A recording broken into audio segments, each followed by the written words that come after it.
Alter, in der Schweiz macht wieder jeder verrückt. Nicht nur verändert sich die Laune der Leute innerhalb Sekunden, meine übrigens auch.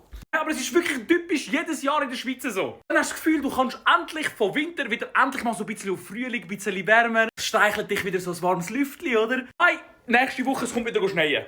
Wir in der Schweiz, wir haben nicht einen Winter.